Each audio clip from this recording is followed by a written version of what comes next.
Like I said, that one patient where I thought just by looking at him that it was a seatbelt, kind of the same idea is, but it's you at the scene. So if I come up to the scene and my patient, I always use the steering wheel. My patient is collapsed over the steering wheel, and I see paradoxical motion or right below the collarbone section.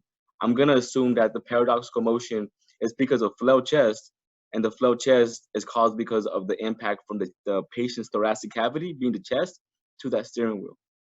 Of course, they're gonna have difficulty breathing. That's gonna be associated with hypoxia and a lot of pain because of those ribs just rubbing against each other, back and forth, back and forth.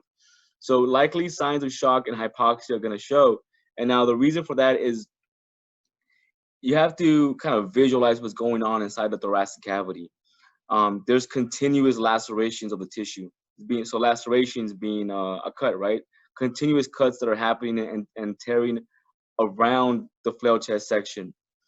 So what that can do is that it can actually cause fluid and blood and even possibly air, pockets of air, to occur and build up around the lungs themselves. If that occurs, now your lungs can collapse, so no air is going to come in. And if it progresses and continues, now that pressure can build up so much that it can actually affect your heart from contracting. And that's called obstructive shock. Shock because the heart is being obstructed. Excuse me. Chest wall muscles contractions.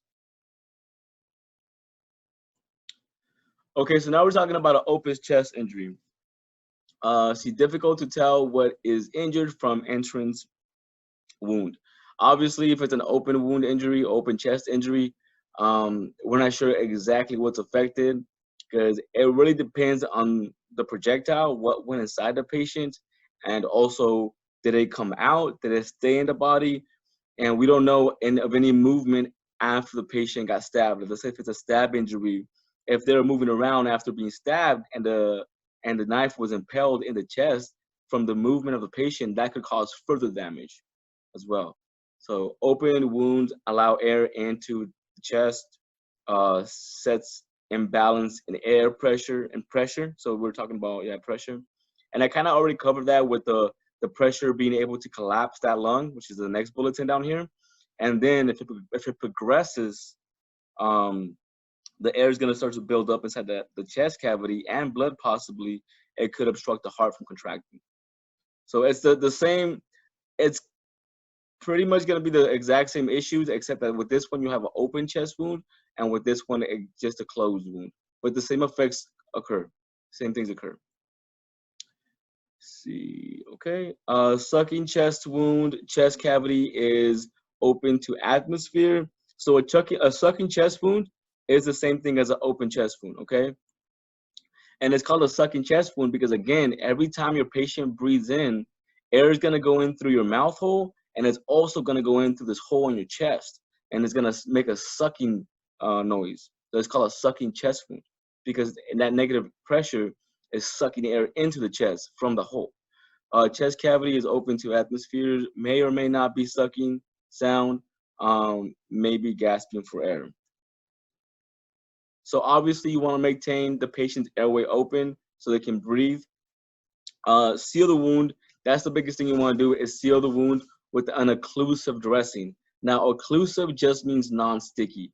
So a plastic bag, theoretically that's occlusive. That could be used as an occlusive dressing.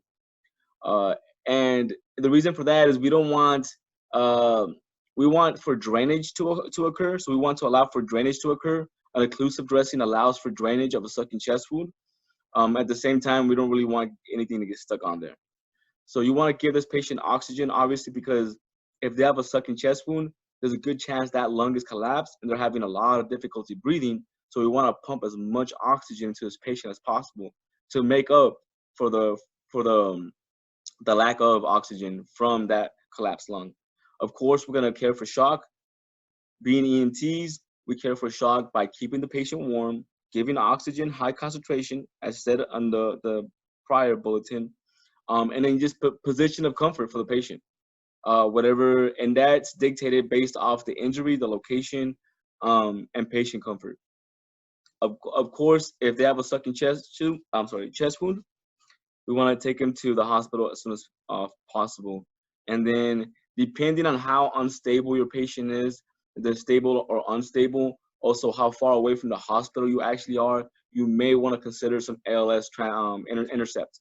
So what that means is that this bulletin right here, this bullet is pretending that you are in a BLS unit. So you're in a unit that only has 2 EMTs, no paramedics. So an ALS unit, it would be a unit that has a paramedic, or a paramedic and an EMT, but it has to have at least one paramedic. Okay, so let's see, occlusive dressing and Flutter-Valve dressing. I'll show you a video on that if there's not a picture of a Flutter-Valve dressing. Flutter-Valves are the dressings that are usually found in military settings. And I'll show you a picture. So involve taping dressing in place, leaving side corner. Let's see. Okay, so I'm just gonna go off of this one right here. So what you want to do is, if your patient has, let's say, a gunshot wound, right, in the thoracic cavity, let me find a. Okay, so I'm gonna use this example right here too. Okay, so let's say that the bullet goes right in the middle, right in the middle of this whole little purple outline. And we're gonna pretend that this is just a really big occlusive dressing, all right? So this outline right here, that's outlining the flail segment, is our occlusive dressing. If the bullet hole is right here, and your patient is gonna set up Fowler or semi-Fowler for comfort, what we wanna do is we wanna tape pretty much around the entire occlusive dressing, and then somewhere in the bottom, we wanna leave a little opening for drainage, all right? And also it'll allow some air to escape at the same time. So we always want the open part of the occlusive dressing, the open part should be facing the ground. For that way, gravity helps with the leakage of the fluid, blood or whatever else may be leaking from the chest.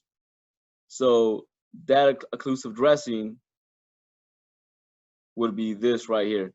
And so the whole idea is that that's the opening right there. So that would be facing down for gravity to help. Okay, that's the idea. The opening goes down towards the ground. So the idea here is that as your chest, these are your ribs, expand outward, they're going out, they expand outward to create that negative pressure. Air will no longer be sucked in from this hole because the negative pressure is sucking the plastic against the skin, creating a seal. At the same time, every time your chest relaxes and your ribs come inward to push that air out, air can escape through that little seal you left. So that's the idea behind the occlusive dressing that's taped on 3 sides.